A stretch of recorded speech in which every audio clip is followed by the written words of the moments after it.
бөдене жұмыртқасы анемияға, бас ауруына, демікпе мен туберкулезға, қан қысымының көтеріліп және түсіп кетуін реттеуге, салқын тигенге, тұмауға, асқазан ішек ауруларына, әсіресе асқазан жарасы мен гастритке таптырмас ем. Тіпті жапониялықтар бөдене жұмыртқасын тұрақты тұтынған науқас қатерлі ісіктің өзінен айығатынын дәлелдеген көрінеді. Бөдененің жұмыртқасы көптеген сырқатқа шипа. Дәл бүгінгі видеода сіздерге осы туралы ақпарат айтатын боламын. Міндетті түрде видеоны соңына дейін қараңыздар және менің каналыма тіркеліп қолдау көрсетулеріңізді өтінемін. Сіздердің әрбір қолдауларыңыз мені шабыттандырады. Бөдене жұмыртқалары тауықтың жұмыртқаларынан бас бозады. Бөдененің 5 жұмыртқасы тауықтың 1 жұмыртқасының салмағымен тең болса да, оның құрамындағы калий мен фосфор тауық жұмыртқасынан 5 есеге көп, ал темір 4-5 есеге және В12 дәрумендері 6 есеге көп. Сонымен қатар олардың құрамындағы кальций, мыс, кобальт және түрлі амин қышқылдары тауық жұмыртқасына қарағанда әлдеқайда жоғары. Құрамы осындай азықпен жүйелі қоректенген адамның әртүрлі ауыр сырқауға қарсы тұрар дәрмені артып, жүрек қан-тамырлар жүйесі мен ас қорыту мүшелерінің жұмысы жақсарады. Сонымен бірге бөдене еті мен жұмыртқалары адам ағзасынан радиацияны да шығарады екен. Ал жұмыртқа құрамындағы лейцитин қандағы холестеринді төмендететін көрінеді.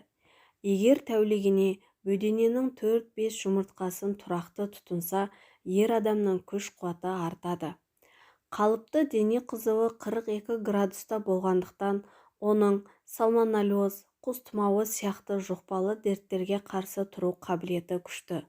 Сол себепті оның жұмыртқасын шекелей жұту өте пайдалы. Жапония мен Қытайда бірнеше ғасырдан бері оның еті мен жұмыртқасын халық медицинасы да пайдаланып келеді.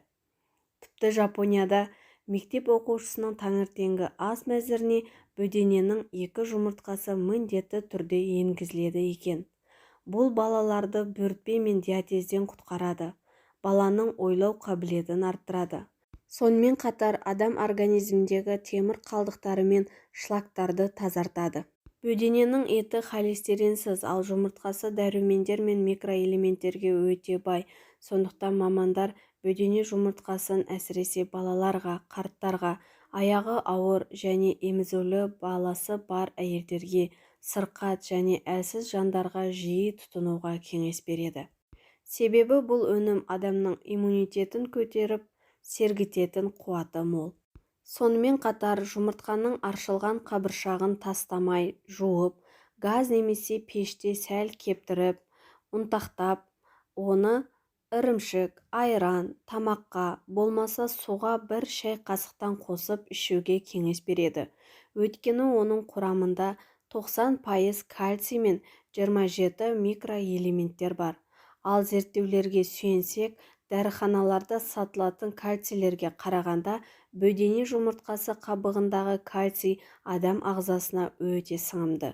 Бұдан басқа ол ағзаға қажет мыс, фтор, күкірт, кремний, мырышқа да бай.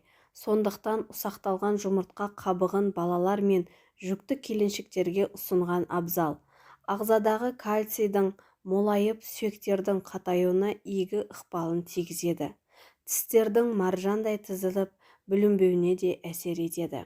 Бірақ та жүрек дертінің атеросклероз түрімен ауыратындар мен оның алдын алушылар бөдене жұмыртқасын аз мөлшерде қолданғаны абзал.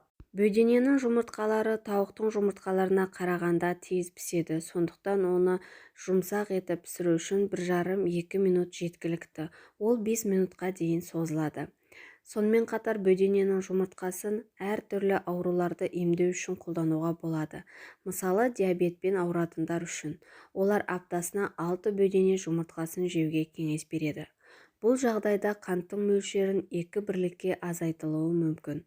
Қажетті тамақтану кезінде таң қаларлық нәтижелерге қол жеткізуге болады. Мұны дәрігерлердің байқаулары да растайды. Диетамен бірге бөдене жұмыртқаларын жеу иммунитетті нығайту, метаболизмді қалпына келтіруге және жақсартуға көмектеседі. Ал балаларға бөдене жұмыртқасын күніне 2-6 данадан қабылдау керек, мөлшері жасына байланысты. Ал ересектер күніне 4-6 дана тамақтану керек. Сонымен қатар оларды күнделікті таңертең және аш қарынға жеген дұрыс. Бөдененің жұмыртқасын жеген жақсы шикізат. Жүйелі түрде кем дегенде 3 ай үзіліссіз қабылдаңыз. Денеге пайдалы әсері 2 аптадан кейін көрінеді. Бөдене жұмыртқасы оңай сіңіріледі және теріс әсер тудырмайды. Мұны медициналық бақылаулар да көрсетеді. Бөдене жұмыртқалары бойдың өсуіне де көмектеседі. Бойлары бойынша құрдастарынан артта қалған балалар бөдене рационынан кейін жылына 8-15 сантиметрге өседі. Өнімдегі Д дәрумені рахиттың дамуына жол бермейді. Бөдене жұмыртқасындағы фосфор ақыл-ой дамуын ынталандырады, есте сақтау қабілетін жақсартады және балалар мен жасөспірімдерге ақыл-ойдың жедел дамуына ықпал етеді. Бөдене жұмыртқасын жейтін балаларға ғылымды түсіну оңайырақ, олар материалды жақсы қабылдап, есте сақтауы оңайырақ болады. Кейбір адамдар белгілі бір себептерге байланысты тауықтың етінен, жұмыртқасынан бас тартуға мәжбүр болады. Осындай адамдар бөдененің жұмыртқасын жей алады. Бірақ мұндай пациенттер дәрігерден бөдененің жұмыртқасын қалай және қандай мөлшерде жеуге болатындығын сұрауы керек. Ал достар, бүгін бөдене жайында ақпаратымыз осымен тамам. Келесі видеода қандай тақырыпты естігілеріңіз келеді, комментарияға жазып кетсеңіздер болады. Менімен бірге соңына дейін болғандарыңызға көптен көп рахмет. Сіздермен бірге болған 100 жаса каналы. Ауырмаңыздар, дендеріңіз сау болсын, 100 жасаңыздар. Сау болыңыздар.